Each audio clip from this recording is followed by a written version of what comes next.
Hey, what's up, everybody? Video 44 coming at you with another video. All right, so score is 50-48. The Lakers are down by 2 at the half. And the first quarter, we looked like the best. That was some of the best basketball I've ever seen us play. Like, literally, some of the best basketball I've ever seen a Laker play. And in the second quarter, we scored 14 points. Non-AD minutes versus AD minutes, man. It's just night and day. This is what we were talking about, as it pertains to this is a team who, if AD's playing at a certain level, we look like the best team in the world. If he's not on the floor, if he's not playing at that level, then it falls off from there. And that's what you're seeing. Anthony Davis has 20 points, 2 blocks, 2 steals at the half. He's playing like an MVP. And when he's on the floor, we're world beaters. And we were making plays around one another, and it was unbelievable in that first quarter. Some of the best ball I've seen. But we couldn't sustain. We set AD down, and as I like to say, did you survive your max minutes? That's going to be what it's about this year until further notice. When Max Christie comes in, can you have a plus attitude, more or less, when he's on the floor? Can we be a positive in the plus minus? And today, we were very negative with our bench unit. It's just one of those situations where we need Bron to score. He's 1 for 6. You need D'Lo to score. He's like 1 for 4 or something like that. Dalton Knecht was bashful shooting the ball. And you got to give credit to the Phoenix Suns for turning up their defense. They really forced us into some late shot clock situations more than once. Devin Booker is the high man over there with 18. I think KD also got going with like 12 or something like that. But it seemed like he had more points than that.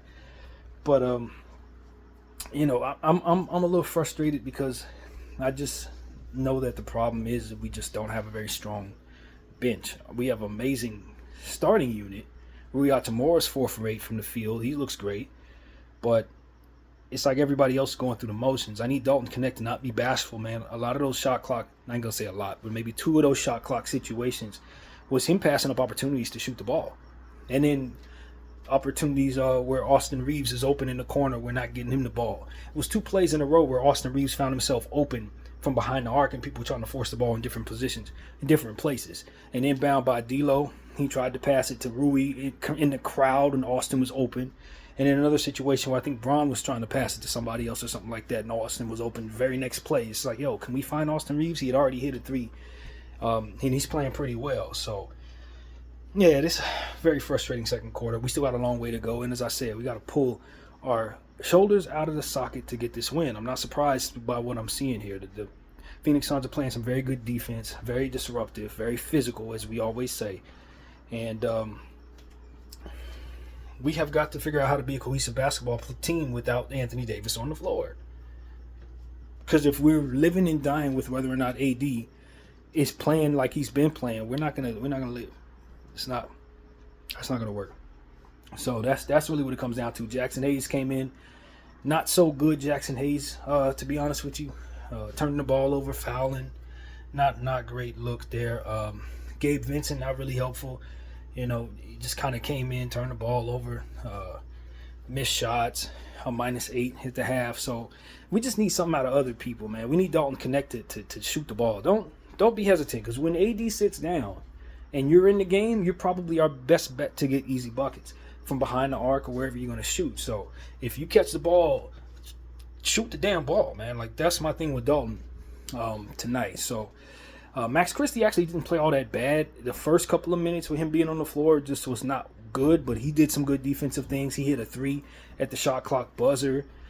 So he's not looking as bad, but it's still a struggle. It's still a struggle, and it's not about necessarily him. It's just when he comes in the game, he represents the bench. Can we survive our bench unit minutes? Can we survive our max minutes? So I'm going to be asking that question until we look good out there with the bench.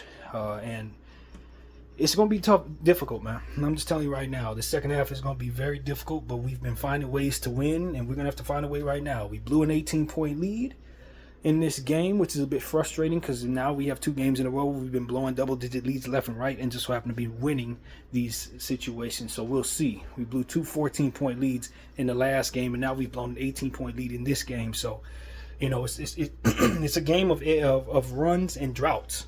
Phoenix Suns started the second. I think they were somewhere in between the middle of the second quarter. They went on like a 5-minute drought. So it's just it's droughts and runs. We're gonna see how the second half plays out. Hopefully Anthony Davis feels great because he did find himself a little gimpy, falling on his side on a random play. That was very physical in nature. So yeah, man, we got to pull this one out.